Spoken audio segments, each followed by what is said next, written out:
Get Healthy Cincinnati from the Christ Hospital and these local partners. I'm Dr. Philip Leming. I'm a medical oncologist at the Christ Hospital here in Cincinnati.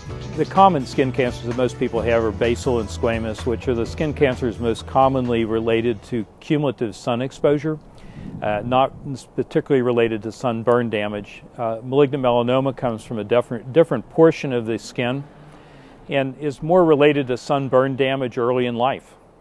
Sun prevention is most crucial in children and young adults because those are the formative years, and the epidemiologic studies indicate that it's the sunburn damage before the age of 20 that has some of the biggest implications regarding the incidence of melanoma. Well, sunscreen are substances or creams that are designed to absorb the ultraviolet light and prevent some of the sunburn damage that can occur. Sunscreen is mostly helpful in preventing aging, which is very significant with sun exposure. Also, it has a definite effect on preventing basal and squamous cell carcinomas. The evidence for prevention of melanoma is less definitive, and in fact, some studies have shown that people that try to use sunscreens actually get more sun exposure and have a higher incidence of melanoma. There's some animal studies recently that may suggest that there can be a protecting effect. The important part with sunscreens is using enough, applying it frequently if water exposed, and most important though is covering up in protection from sun rather than sunscreen. In Australia, which has some of the longest standing epidemiologic studies and has had the longest standing prevention of melanoma programs in the world, they do not rely on sunscreens. They rely on the combination of covering up, avoiding sun at the highest peak time of the day, and simultaneously using sunscreens. But they use the word slop on sunscreen because they expect people to use a larger amount, and that's the biggest defect in use of sunscreens, is not using enough when you use it. With children and young adults, the epidemiology or the evidence to date has shown that is the highest risk time to be sunburn damaged. And by preventing sunburn damage as a youth, in young adults, and I guess I would throw in the prevention in avoiding tanning booths, as that's been also shown to definitely increase the incidence of and change the distribution of melanomas in young women particularly. I'm not against sun, but sunburn damage is the main thing to avoid.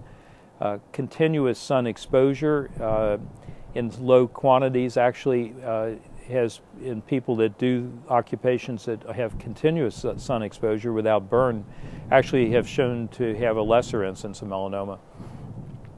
The sun is an aging process in people. It definitely increases squamous and basal cell carcinomas by cumulative exposure, and is an absolute highest origin for the cause of melanoma associated with burn damage in young people. So the main thing is preventing your children from being sunburn damaged if possible. The Mayo Clinic about a year ago put out a comment on vitamin D levels, and one of the interesting things is in the Midwest, if you measure vitamin D levels in the Midwest and the population as a whole, more than half of the population by spring after a winter will be technically considered vitamin D deficient. Vitamin D and its association with malignancy and other illnesses has received a lot of controversy and attention in the last 5 to 10 years. The amount of sun that you actually need to generate vitamin D is less, on an average sunny day in Cincinnati, is less than 10 minutes of sun exposure. So the concept that you need lots of sun to generate vitamin D is not true. Again, it depends on how much skin surface you want to expose in the winter in the cold weather, but it's almost like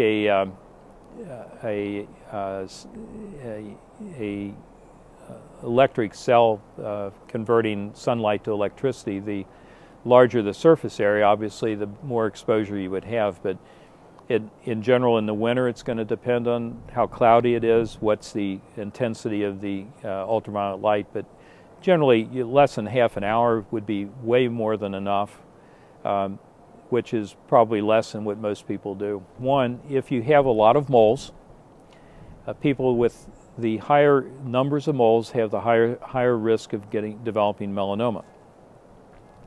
So any person, young or old, with a significant number, 20 or more moles, should be screened by dermatology at least yearly.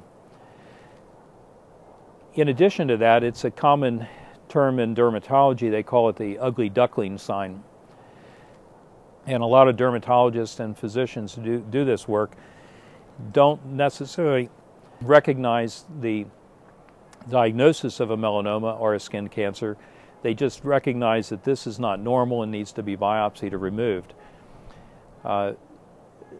Family members, and particularly wives, girlfriends, women, particularly watching more men, because men seem not to pay as much attention, but it's the observation that an area on the skin does not appear normal, i.e. ugly duckling, that you should bring to the attention of a physician, keeping in mind that every physician will not necessarily recognize it, and if you clearly notice a change that you definitely feel is important, you should persist to have that evaluated in biopsy. Brought to you by the Christ Hospital, 5 WLWT, and the Inquirer.